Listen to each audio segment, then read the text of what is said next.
Ako si Maria at ito ang aking kwento.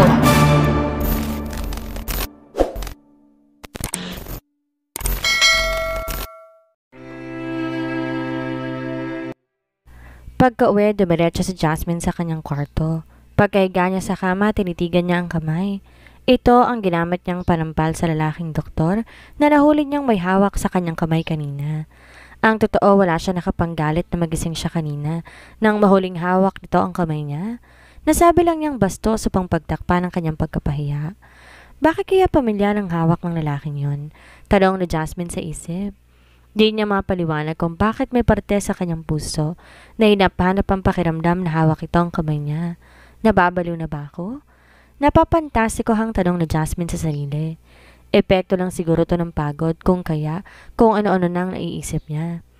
Pagkatapos maligo, nagsuot siya ng black tube dress na aabot sa kanyang talampakan. Pinatungan niya to ng white blazer.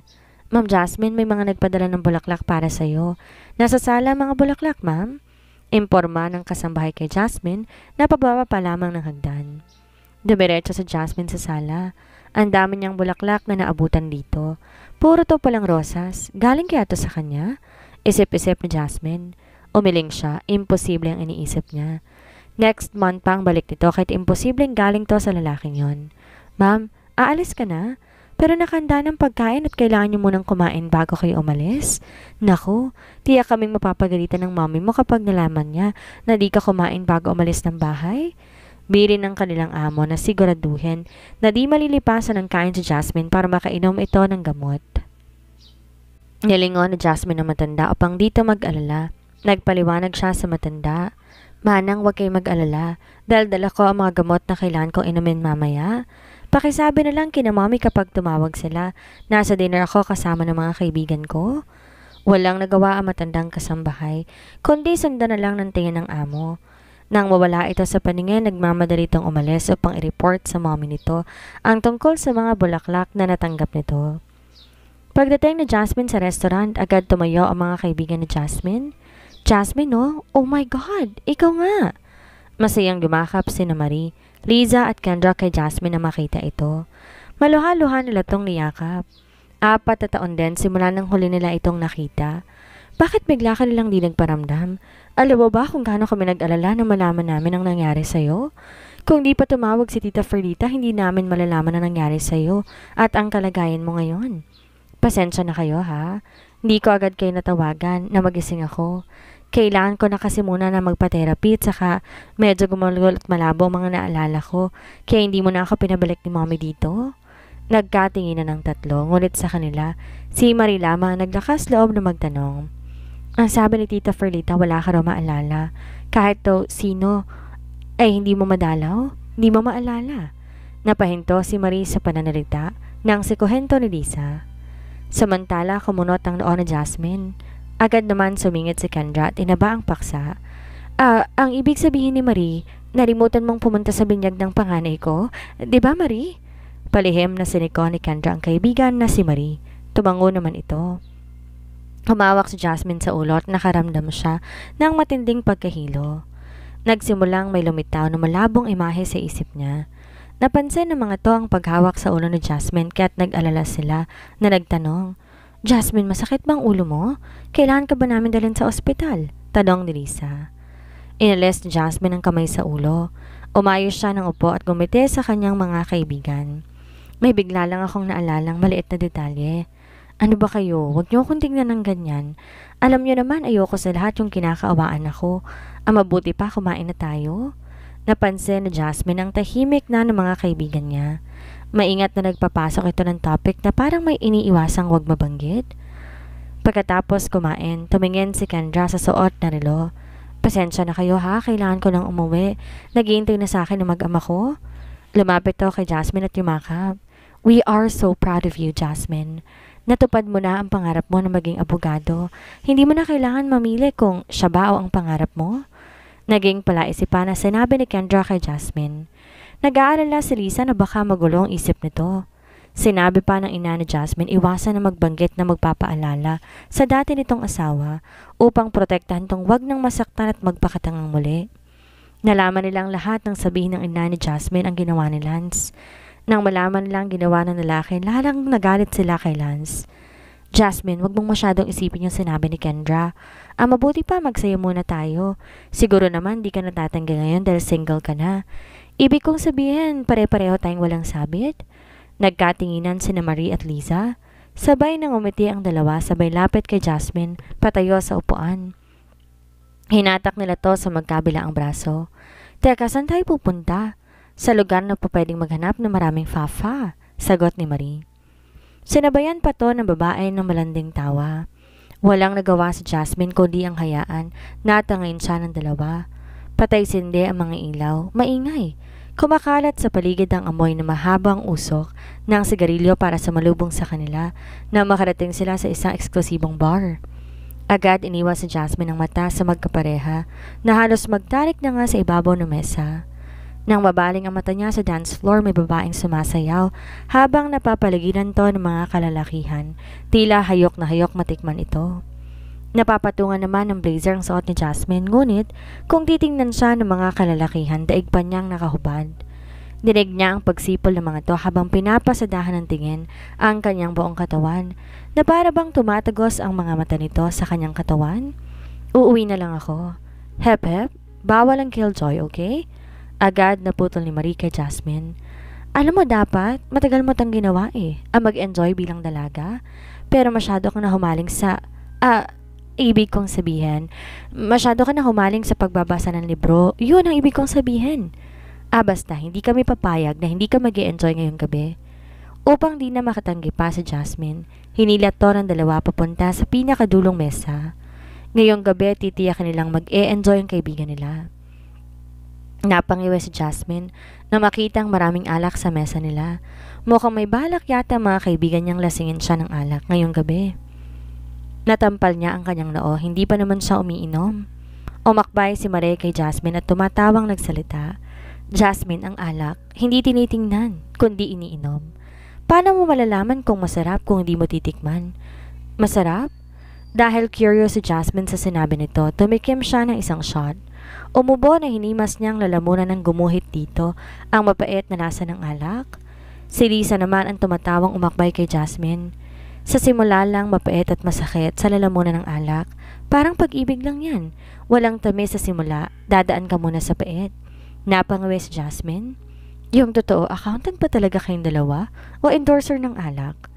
Ano yan na ikinatawa ng mga to? Teka, si Sarina ba yun? Binaba niyang hawak na baso. Sinundan ng tingin ang tinuro ni Marie. Kailangan pang pasingkitin ni Jasmine ang mata para malinaw na makita ang mukha ng babaeng tinuturo ng kaibigan niya. Tama si Marie. Si Sarina nga ang babae. Marami tong kasama sa mga kaibigang babae na sa palagay niya kapwa nito modelo. That witch? Malakas na nilapag ni Liza ang hawak na baso. Nang gagaliit ito maging si Marie.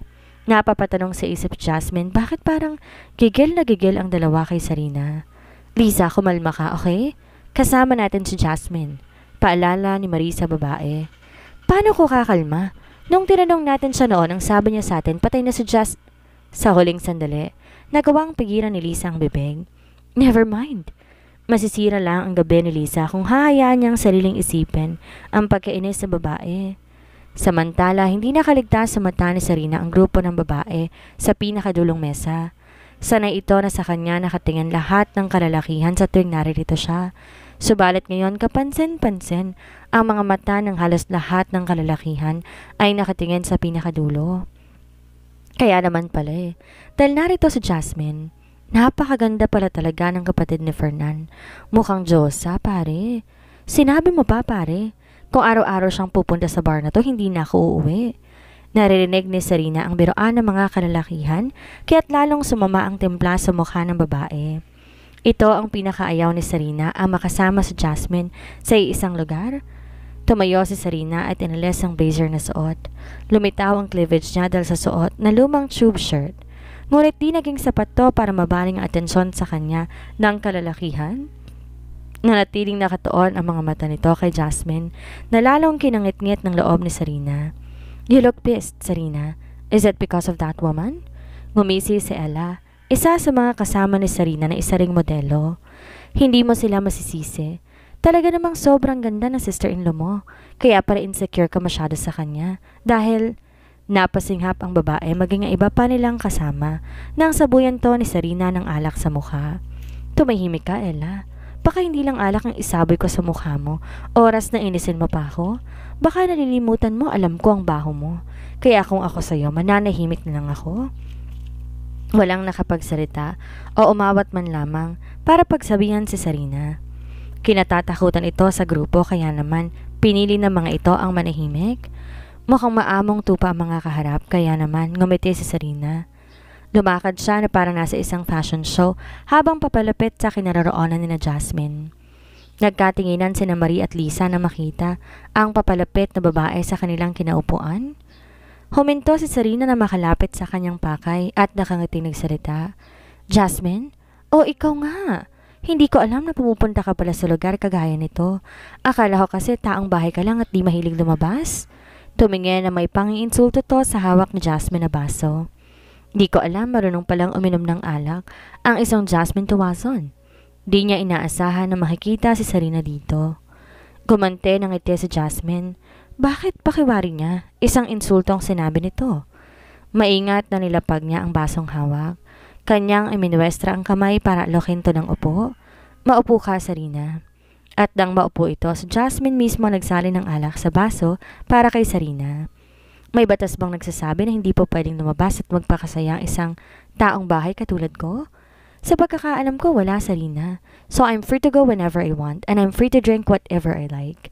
Ikaw, kasama ba sa pagiging modelong pangingialam? Napakakalmado ng tanong ni Jasmine na kung pakikinggan walang bahid ng masama ang tanong. Sina Marie at Lisa. Samantala hindi agad nakapagsalita si Sarina. Pigil nitong kamay na wag isaboy kay Jasmine ang laman ng basong hawak. Ngumiti si Sarina. Piniling humingi ng pasensya. I'm sorry kung na-offend kita. Di lang ako sanay na makita ka sa gantong lugar. Sinabi ko sa'yo, diba, kilala kita. Malalim ang koneksyon nating dalawa. Samantala, nagkasamid-samid sina Marie at Lisa sa sinabi ni Sarina. Napaka-witch talaga ng babaeng to. Isip-isip ng dalawa. Sumandal si Sarina sa kinaupuan at ipinatong ang dalawang braso sa dalawang upuan na pumapagitna dito. Dahilan para lumantad ang magandang hubog ng katawan. Alam mo ba na kinonta kong Kuya Lance ko ngayon? Nahihilo kasi ako na kinapasundo ko sa kanya eh. Alam mo ba nabanggit ko rin na nandito ka? Tumahip ng malakas ang dibdib ni Jasmine nang marinig ang pangalan ng kapatid nito. Napadampot siya ng baso ng alak at lumagok. Pagkatapos uminom, ngumiti siya at kalmadong nagtanong. Talaga? Tayong nasabi niya. Nagtataka si Jasmine. Bakit siya nasasabik na makitang lalaking yon? Ngumiti si Sarina ng matamis kay Jasmine. Alam mo bang mahal na mahal ako ng kuya ko? Nalimutan mo lang dahil wala ka ng alaala ngayon. Tinapunan ng tingin ng dalawang kaibigan ni Jasmine. Kahit ang dalawang yon alam ang ibig kong sabihan. My brother always choose me kahit noon pa. Mas pinipili niya ako kaysa sa dati niyang asawa. Ganon niya ako kamahal. Napanganga lahat ng kalalakihan nang hubarin ni Jasmine ang suot na blazer. Napanganga naman sina Marie at Lisa. Modelo si Sarina, matangkad, subalit payat to at flat-chested. Di tulad ng katawan ni Jasmine na perpektong hubog ng katawan. Agaw pansin ng malaking hinaharap. Pagkatapos maghubad, uminom si Jasmine na isa pang baso ng alak. Di niya alam ba't biglang uminit ang paligid o mas tamang sabihin, napakainit ng ulo niya sa narinig. Pinipili to ni Lance? Ba't parang narinig niya na ang mga salitang to noon? Nariyan na pala ang Kuya Lance ko. Nagliwanag ang mukha ni Sarina pero sandali lamang yon. Bigla tong humawak sa ulot umarting nahihilo at natumba. Sakto nakalapit si Lance. Kumapit to at yumakap sa lalaki. Kuya Lance, mabuti na lang at dumating ka. Nahihilo na ako. Pwede bang umuwi na tayo? Nauutal ngunit malambing, nakausap ni Sarina sa kapatid. Napakadilim na mukha ni Lance, iniisip ni Jasmine, galit ito dahil nag-inom si Sarina. Iniwas ni Jasmine ang kanyang mata na mapansin na nakatingin ang lalaki sa kanya. Pumikit siya, huminga na malalim upang alisin ang nabubuong pakiramdam na hindi niya mapangalanan. Maingat na dinampot ni Jasmine ang dalang handbag bago nakangiting bumaling sa mga kaibigan at sa magkapatid. Mauna na ako sa inyo dahil kailangan ko nang umuwi. Masyado ng gabi. Sige, aalis na ako. Pagkatapos magpaalam, lumakad na si Jasmine papalayo. Ngunit saglit siyang huminto na maramdaman ang mainit na likidong dumadaloy sa kanyang pisngi. Bakit siya umiiyak? Hindi niya maintindihan. Bakit siya nasasaktan? Pakiramdam niya, naramdaman na niya ito noon. Napasinghap si Jasmine ng bigla, may kamay na humawak sa kanyang braso. Lance! Huli na para itago pa ang kanyang luha. Nakita na ito ng lalaki. Tumiim ang bagang nito na makita ang kanyang luhaang mukha. Saan mo ko dadalhin? Hindi ba't narito ka para sunduin si Sarina?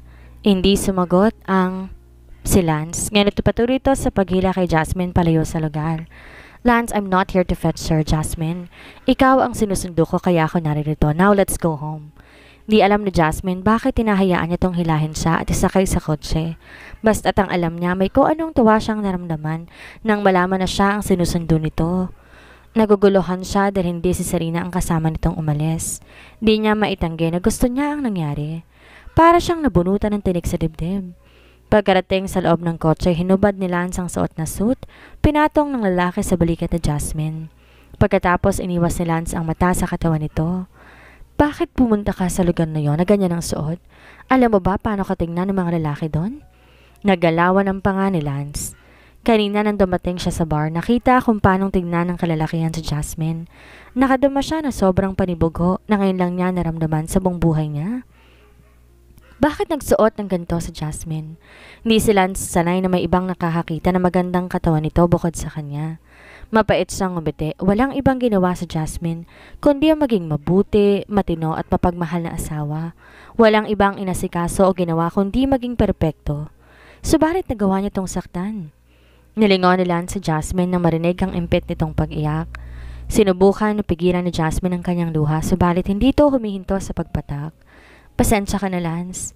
Hindi ko alam bakit naiiyak ako, pakiramdam ko kasi ito yung unang pagkakataon na pinili ako. Lalong naluha si Jasmine nang bigla siyang yakapin ni Lance. Patawarin mo ako, Jasmine. Patawarin mo ako. Paulit-ulit at mahinang usal ni Lance. Batid nito siya ang dahilan kaya't nararamdaman ni Jasmine ang ganoon. Nawalan to ng alaala, subalit may iniwang lamat ang ginawa niya sa asawa. Nakalimutan to ng isip ni Jasmine, subalit hindi ng puso nito. Nang matauhan, itinulak ni Jasmine si Lance papalayo. Pinahid ang luhat na hihiyang nag-iwas ng tingin sa lalaki. Ako dapat ang humingi ng pasensya. Pasensya na ha, baka isipin mo na babaliw na ako dahil umiiyak ako na walang dahilan. Nahihirapan din ako magpaliwanag kahit kasi ako naguguluhan. Sige, bababa na ako. Mukhang nagkamali ka ng hinila at dinala dito. Hindi nakababa siya ng kotse nang paandarin na to ni Lance paalis. Kaya naman nagtatakan tumingin si Jasmine sa lalaki. Iyahatid na kita, Jasmine. Pero ang kapatid mo. Pinutol nito ang anumang sasabihin ni Jasmine.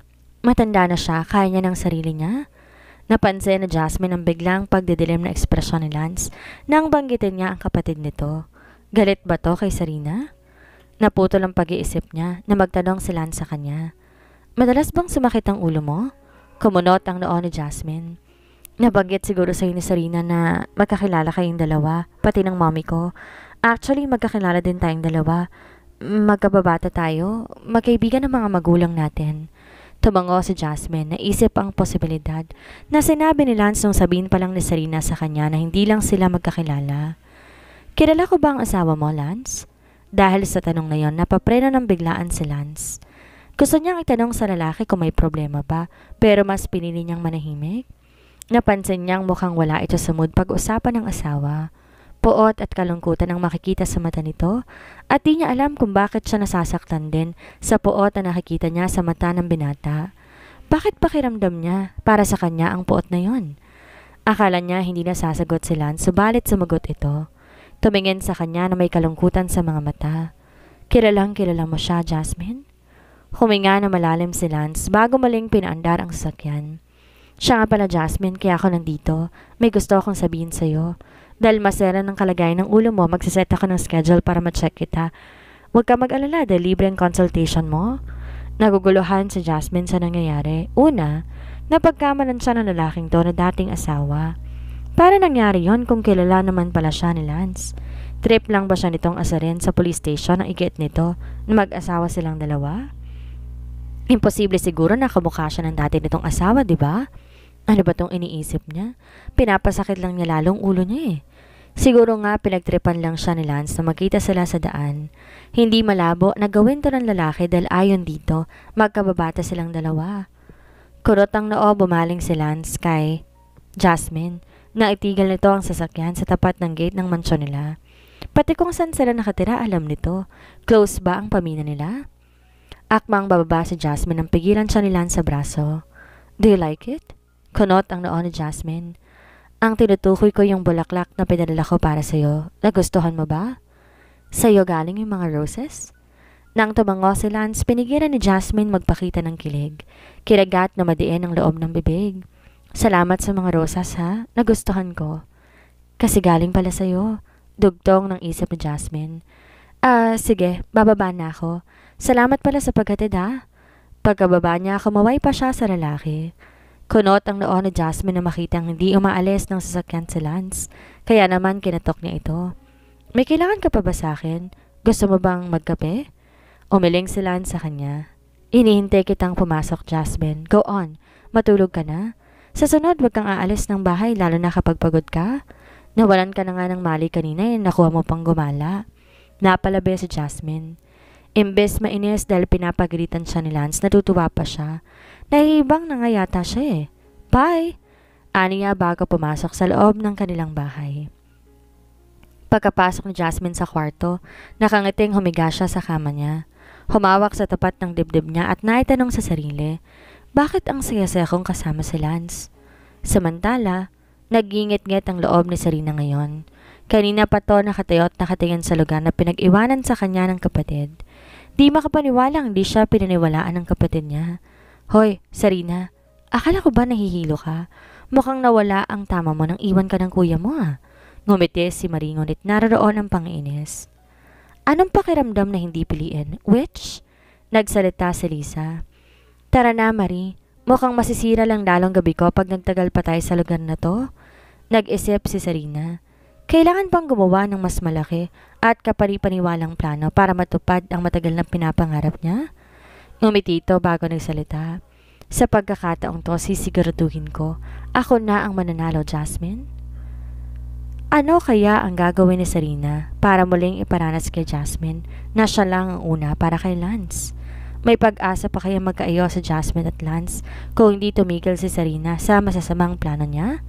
Yan ang ating aalamin sa susunod nating kabanata.